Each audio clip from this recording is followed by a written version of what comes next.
Well, it's March the 12th, and of course, I guess the topic of the day, of course, is President Biden's speech on the first anniversary of the pandemic declaration and his plans going forward.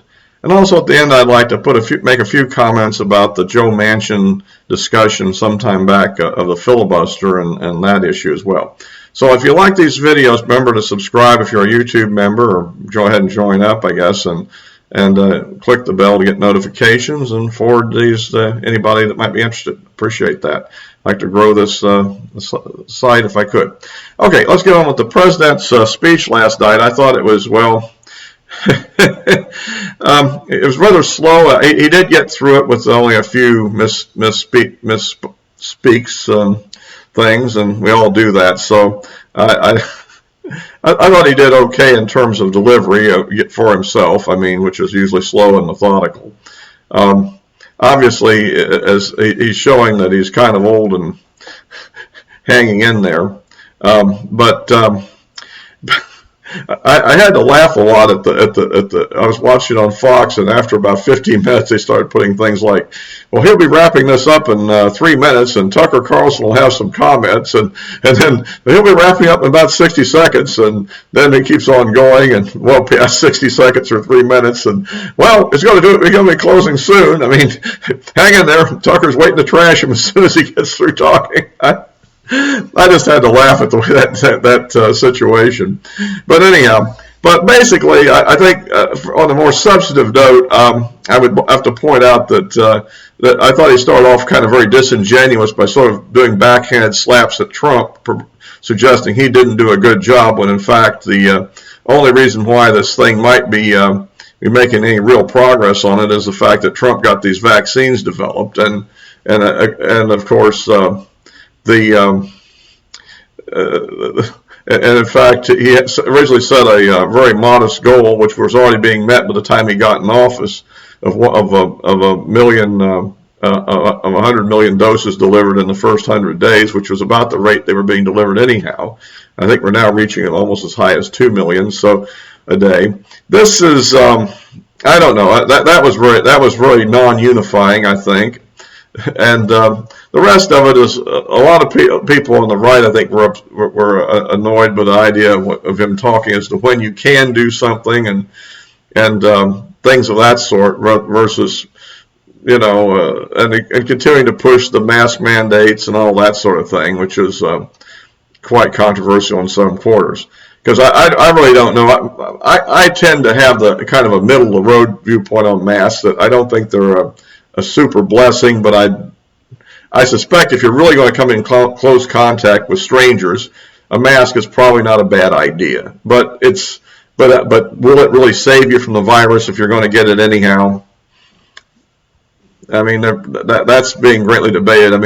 He does say to trust Dr. Fauci, who originally said this whole thing wasn't going to be a big problem, and then he said when it became a big problem, well, don't wear a mask. It doesn't do any good.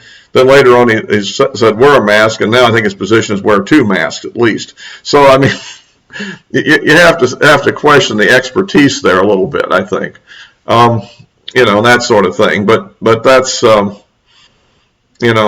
situation, and I guess there is the big push right now is this Johnson & Johnson vaccine, which I think they believe will be easier to distribute to people since it's only one shot, and it can be given quite conveniently at your local pharmacy like a flu shot, rather than having to go through some more formal situation where the vaccines will be kept at cooler temperatures until they're utilized and things of that sort.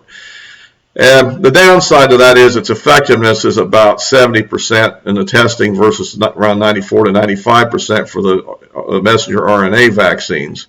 And so,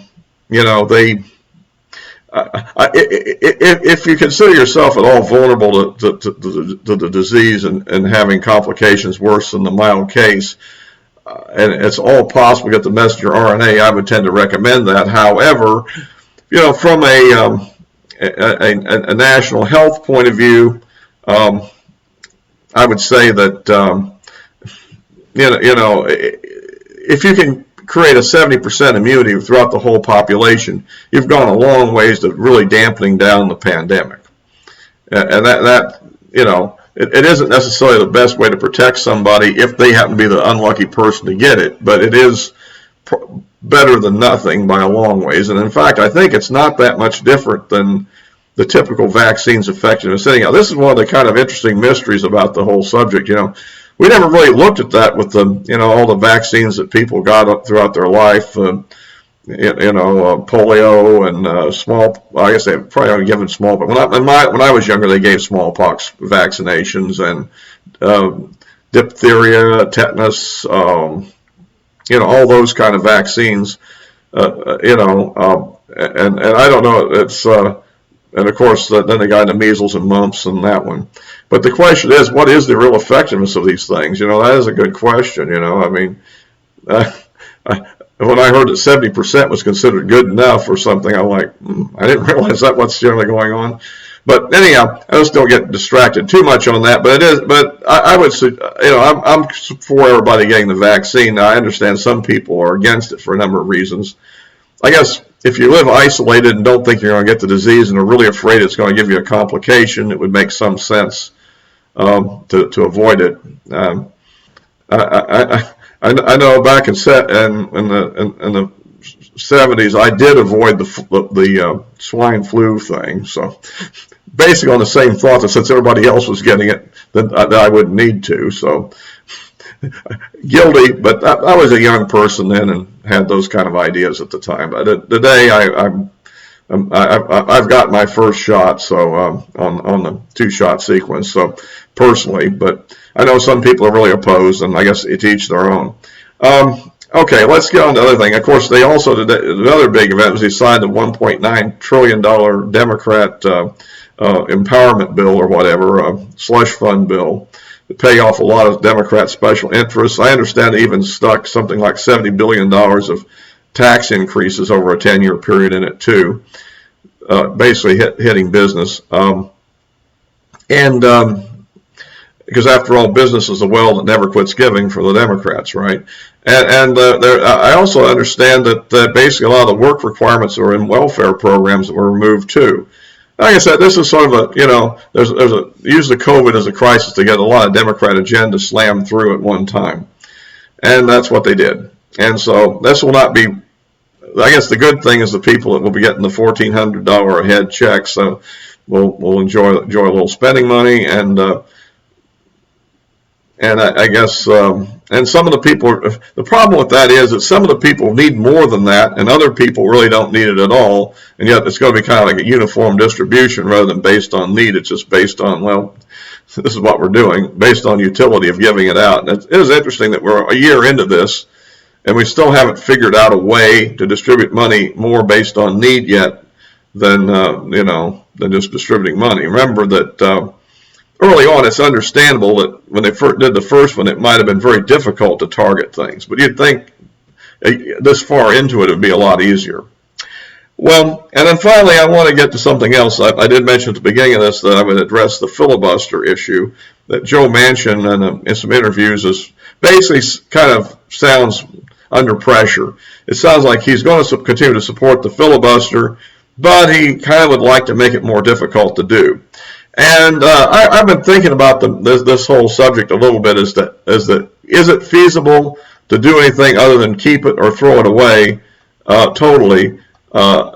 Because making it more difficult to do. One idea was the classic speaking filibuster, which is what they used to have. Before the era of cloture, you had a situation where people just had unlimited speech.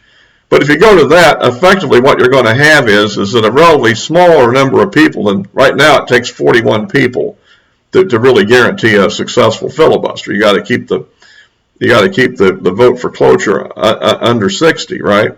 So you can't no more than 59. Well, if you get rid of that approach and simply let people speak till they wear out or whatever, a group of 39 people or even 20 people could keep a debate going for a very long time by simply taking turns, right? Debating an hour at a time, and then somebody else takes their place around the clock. So the problem with going to that is that the agendas that they want to pass would get delayed tremendously because it'd be taken up by all kinds of filibusters.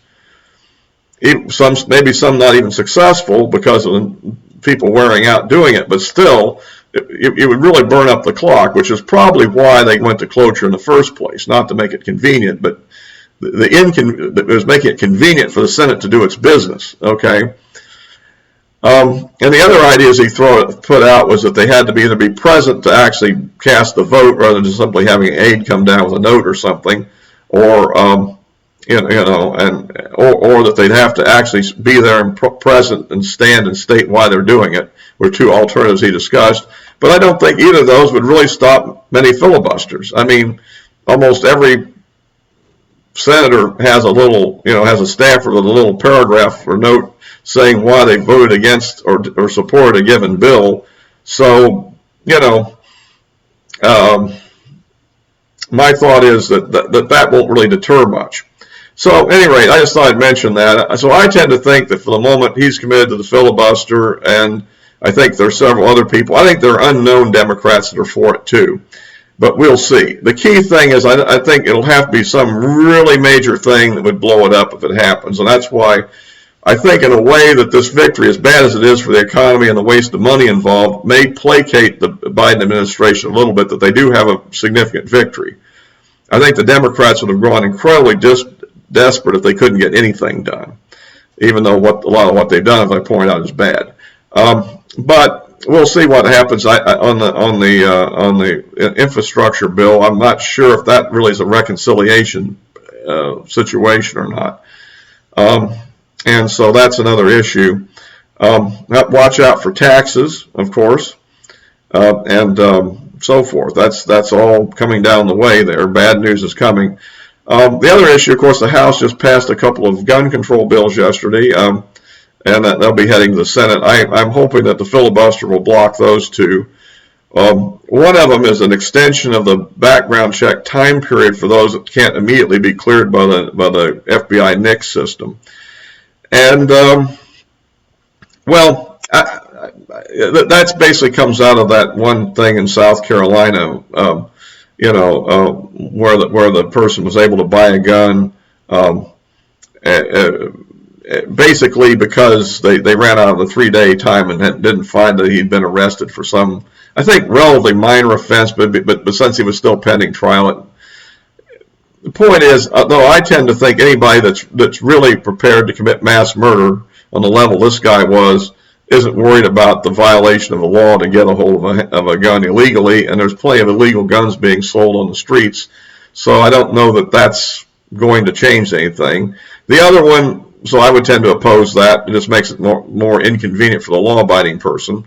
The other one, of course, is a universal background check, and the problem with that is that we have almost universal background checks right now. What they're really talking about is private sales from one person to another, such as you sold one to your best buddy or somebody you knew at the range or something of that sort. And in general, I think that isn't a major source of firearms falling in the hands of the criminally minded anyhow. Or even something as innocuous as a father giving a gun to his son when he bought, say, a new gun or doesn't really want it anymore. Even that could become an issue with this bill, and I think I did briefly hear that there were a few exceptions in it or something, but I don't think it's needed. I think what is needed is simply is enforcing the laws. We have very tough laws right now which are almost never enforced, except strangely enough against the fringe, otherwise law-abiding citizen happens to come in violation of one of them. But I mean, you look at all these underage people, less than 21 years old, say in the gang-related areas of major cities like, say, Chicago, running around shooting people with handguns. The simple fact that they have possession of a handgun at those ages, on the street committing crimes, that in itself is a federal offense. And whoever provided it to them, if it was done voluntarily, as opposed to a robbery or something, is committed a federal offense. I mean, why aren't we focusing on prosecuting those cases, not focusing on trying to put new restrictions on the law-abiding? So, but that's my thought on why I oppose that one. And so that kind of wraps up what I have to say today. And we'll try to keep in touch with everything that's going on. All for now.